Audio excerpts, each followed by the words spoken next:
కృపగల దేవుడు మన ప్రభు అయిన యేసయ్య పరిశుద్ధ నామంలో కూడి వచ్చిన మీ అందరికీ నా హృదయపూర్వకమైన వందనాలు తెలియజేస్తున్నాను.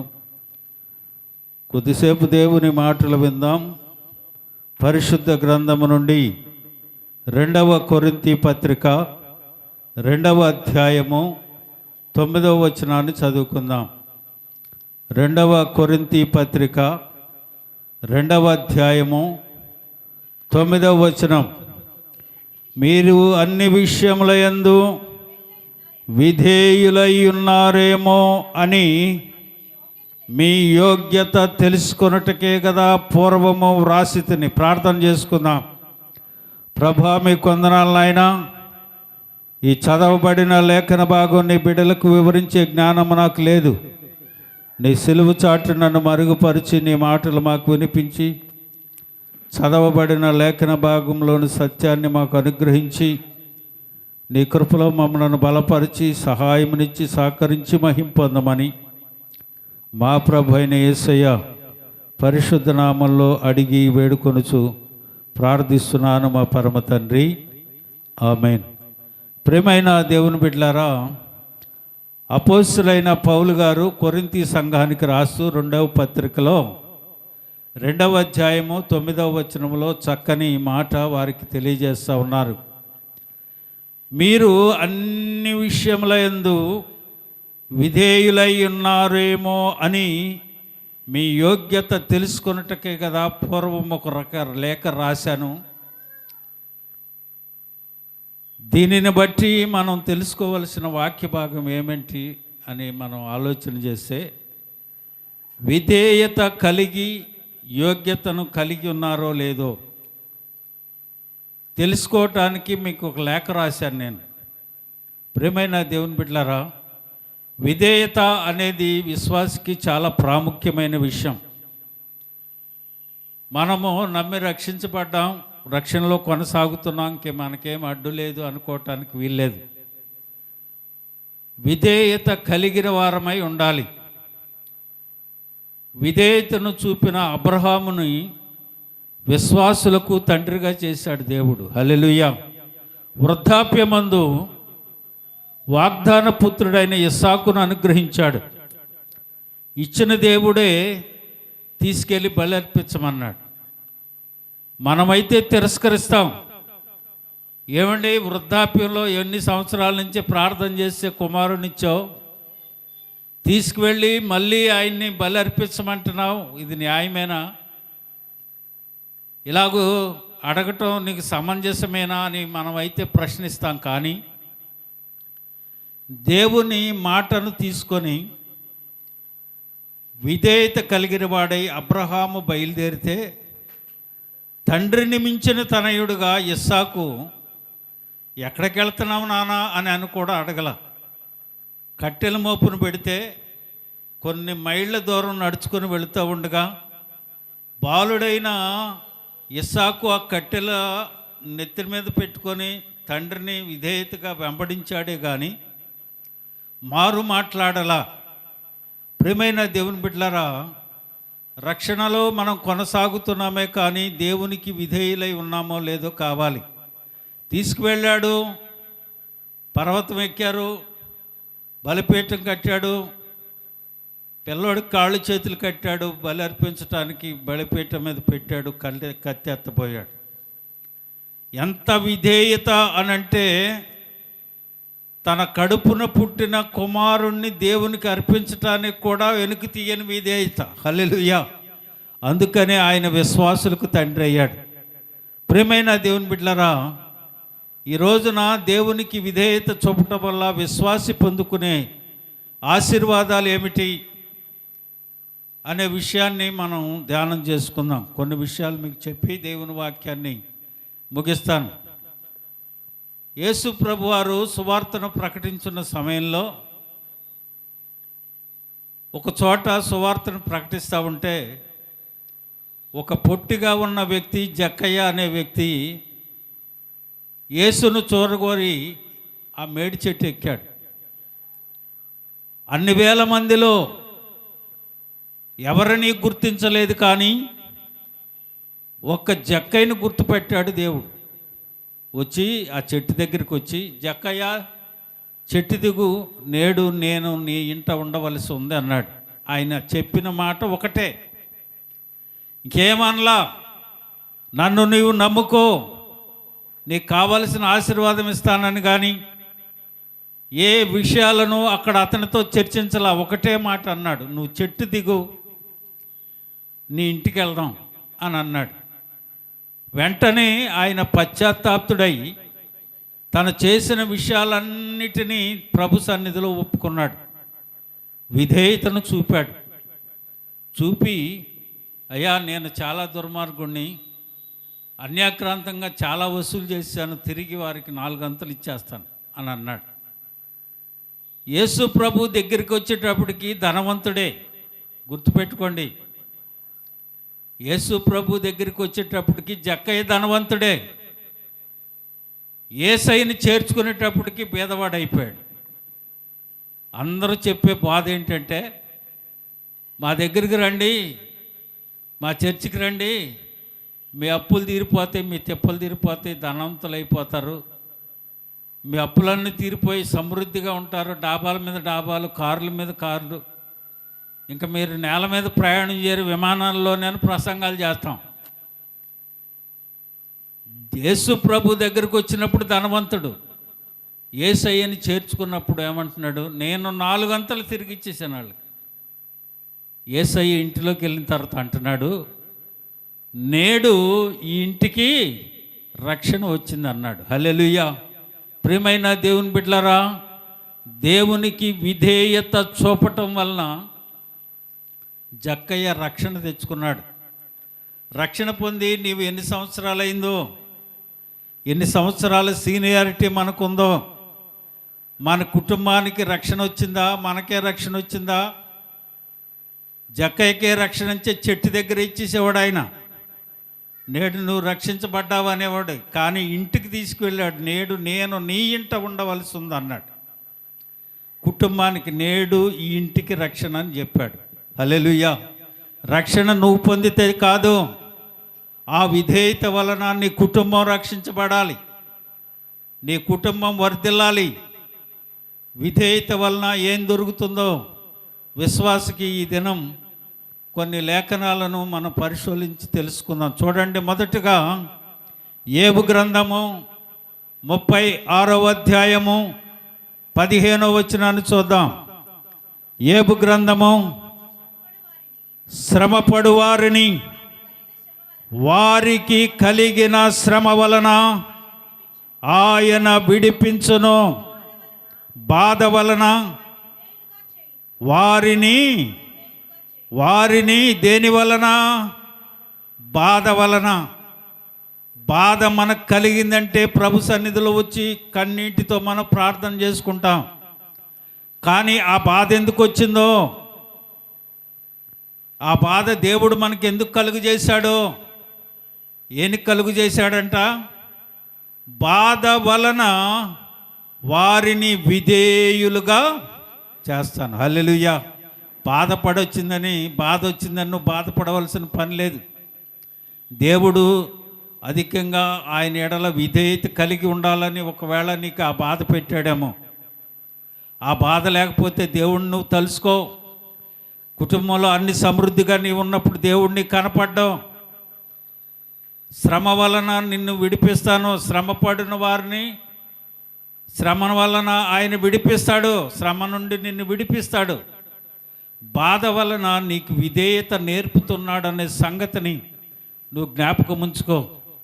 నీకు బాధ కలిగింది అని అంటే నీకు దేవుడు విధేయతను నేర్పుతున్నాడన్న సంగతిని నువ్వు జ్ఞాపకం చేసుకో. ఈ ఉదయకాల సమయం ప్రభువు సూటిగా తేటగా ఈ దినం మనతో మాట్లాడుతున్నాడు. నాకేనా ఈ బాధ, నాకేనా ఈ శ్రమ, నాకేనా ఇంత కష్టం అని నువ్వు అనుకుంటుండొచ్చేమో. దేవుడు అంటున్నాడు కదా, ఆ బాధ వలన దేవుడు నీకు విధేయతను నేర్పుతున్నాడనే సంగతి ఈ ఉదయకాలం తెలుసుకోమని మొదటిగా దేవుడు మనల్ని హెచ్చరిస్తూ ఉన్నాడు. ఒకటి, బాధ వలన విధేయతను నేర్పుతున్నాడు. రెండవది, హెబ్రీ పత్రిక 5వ అధ్యాయము 10వ వచనం. హెబ్రీ పత్రిక 5వ అధ్యాయము 10వ వచనం. తనకు విధేయులైన వారి అందరికీ నిత్య రక్షణకు దేవుడు నిన్ను విధేయులుగా చేశాడు అనంటే, దేవునికి నువ్వు విధేయులుగా ఉన్నావు అనంటే, నీవు నిత్య రక్షణకు దేవుడు కారకుడుగా నీకుంటాడు. హల్లెలూయా. ఈ ఉదయకాల సమయం దేవుని వాక్యాన్ని వింటున్న నీవు విధేయత నీ నిత్య రక్షణకు కారణమవుతుందన్న సంగతిని జ్ఞాపకం చేసుకో. అన్ని విషయాలలో దేవునికి విధేయుడిగా ఉండు. అన్ని విషయాలలో దేవునికి విధేయురాలుగా ఉండు. ఒక్క విషయంలోనే కాదు, అన్ని విషయాలలో దేవునికి విధేయుడిగా ఉండమని దేవుని వాక్యం హెచ్చరిస్తూ ఉంది. నిర్గమాకాండము 15వ అధ్యాయము 26వ వచనం. నిర్గమాకాండము 15వ అధ్యాయము 26వ వచనం. మీ దేవుడైన యెహోవా వాక్కు శ్రద్ధగా విని ఆయన దృష్టికి న్యాయమైనదిగా చేసి ఆయన ఆజ్ఞలకు విధేయులై ఆయన కట్టడలను అనుసరించి నడిచిన ఎడల నేను ఐగుప్తీయులకు కలుగజేసిన రోగములలో ఏదియు మీకు రానియ్యను. నిన్ను స్వస్థపరచు యెహోవాను నేనే. హల్లెలూయా. ఎవరు స్వస్థపరుచున్నాడు? మల్టీ స్పెషాలిటీ హాస్పిటల్ కాదు. వారు ట్రీట్మెంట్ చేయొచ్చు, కానీ స్వస్థపరిచేది ఎవరట? దేవుడు. ఎప్పుడు స్వస్థపరుస్తాడు? ఎప్పుడు స్వస్థపరచాడు? వినాలి, చేయాలి, విధేయులవ్వాలి. వారిని దేవుడు స్వస్థపరచాడు. నిన్ను స్వస్థపరచు యెహోవాను నేనే. ఎవరైతే ఆయన వాక్కును శ్రద్ధగా వింటారో, ఆయన దృష్టికి న్యాయమైనదిగా చేస్తారో, ఆయన ఆజ్ఞలకు విధేయులై ఉంటారో, ఆయన కట్టలన్నింటినీ అనుసరించి నడుస్తారో, వారిని దేవుడు స్వస్థపరుస్తాడట. ఐగుప్తులో కలుగు చేసిన ఏ రోగము మీకు రాదు. మిమ్మలను స్వస్థపరచు యెహోవాను నేనే. హల్లెలూయా. విధేయతలో ఎన్ని ఆశీర్వాదాలు దేవుడు నీకు అనుగ్రహిస్తున్నాడో. ఈ ఉదయకాల సమయం దేవుడు నీతో నాతోనే మాట్లాడుతూ ఉన్నాడు. విధేయత కలిగి ఉంటే శ్రమ నుండి విడిపిస్తాడు, నిత్య రక్షణకు కారకుడవుతాడు. ఆయన వాక్యాన్ని విని న్యాయమైనగా చేసి ఆజ్ఞలకు విధేయులై అనుసరించి నడిస్తే స్వస్థతను అనుగ్రహిస్తాడట దేవుడు. తర్వాత చూడండి, ఇర్మియా గ్రంథము 42వ అధ్యాయము 6వ వచనం. ఇర్మియా గ్రంథం 42వ అధ్యాయము 6వ వచనం. మాకు మేలు కలుగునట్లు మేము మన దేవుడైన యెహోవా మాట వినువారమై, అది మేలే గాని కీడే గాని మేము ఆయన యొద్దకు నిన్ను పంపు విషయము మన దేవుడైన యెహోవా సెలవిచ్చిన మాటకు విధేయులగుదము. హల్లెలూయా. నీకు మేలు కలగాలి అనంటే ఆయన మాటకు విధేయులై ఉండాలి. ప్రియమైన దేవుని బిడ్డలారా, చాలామంది మనం అనుకుంటూ ఉంటాం, వాక్యం తెలియక, సరిగా వాక్యాన్ని వివరించి తెలుసుకోలేక, వివరంగా తెలుసుకోలేక, ఏదో బాప్తిసం తీసుకున్నాం, నెలకోసారో వారానికోసారో ఆయన శరీరంలో రక్తంలో పాలు పొందుతున్నాం, ఇంకంతే సరిపోయింది మనకు అనుకుంటే కుదరదు. అన్ని విషయాలలో విధేయతను కూడా మనం కలిగి ఉండాలి. దేవుని వాక్యం అంటుంది కదా, మాకు మేలు కలుగునట్లు ఆయన మాటకు మేము విధేయులై ఉంటాం. ప్రియమైన దేవుని బిడ్డలారా, నీ కుటుంబాలలో, నీ వ్యక్తిగత జీవితంలో దేవుని మేలు నువ్వు చూడాలి అనంటే ఆయన మాటకు విధేయులై ఉండాలి. చూడండి, తర్వాత రోమాపత్రిక 1వ అధ్యాయము 6వ వచనం. రోమాపత్రిక 1వ అధ్యాయము 6వ వచనం.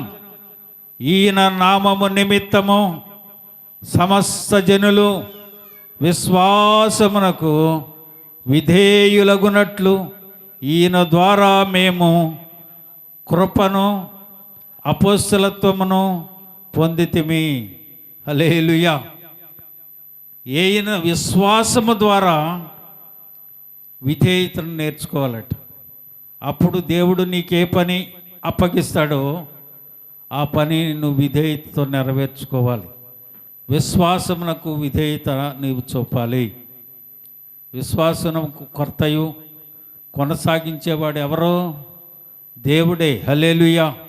కనుక ప్రియమైన దేవుని బిడ్డలారా, శ్రమ నుండి విడిపిస్తాడు, నిత్య రక్షణకు కారకుడవుతాడు, స్వస్థతను అనుగ్రహిస్తాడు, మేలులు దయచేస్తాడు. దేవుడు విశ్వాసమందు విధేయత చూపిన వారికి పనులు అప్పగిస్తాడు, కృపనిస్తాడు. అపోస్తలత్వం మేము పొందాం. ఆ పొందిక దేవుడు నీకేది అనుగ్రహిస్తాడో దాన్ని కూడా నువ్వు పొందుకోవాలంటే విశ్వాసమందు విధేయతను చూపాలి. తర్వాత చూడండి, రోమాపత్రిక 5వ అధ్యాయము 19వ వచనం. రోమాపత్రిక, ఏలయనగా ఒక మనుషుని అవిధేయత వలన అనేకులు పాపులుగా ఎలాగు చేయబడరో అలాగే ఒకని విధేయత వలన అనేకులు నీతిమంతులుగా చేయబడుదురు. హల్లెలూయా. యేసయ్య తండ్రి పట్ల చూపిన విధేయత వలన మనము నీతిమంతులముగా తీర్చబడతాం. ప్రియమైన దేవుని బిడ్డలారా, ఎంత గొప్ప భాగ్యాన్ని ప్రభు మనకు అనుగ్రహిస్తున్నాడో. ఒక్క విధేయత వలన ఇన్ని ఆశీర్వాదాలు దేవుడు నీకు అనుగ్రహిస్తున్నాడు. ప్రియమైన దేవుని బిడ్డలారా, ఈ ఉదయకాల సమయం దేవుని వాక్యాన్ని చాలా జాగ్రత్తగా అర్థం చేసుకోవాలి. మనం ఆయనకి విధేయత చూపుటలో ఇన్ని ఆశీర్వాదాలు దేవుడు మనకు అనుగ్రహిస్తాడు, నీతిమంతులుగా తీరుస్తాడు. అంతేకాదు, రోమపత్రిక 16:19 చూడండి. 16:19, మీ విధేయత అందరికీ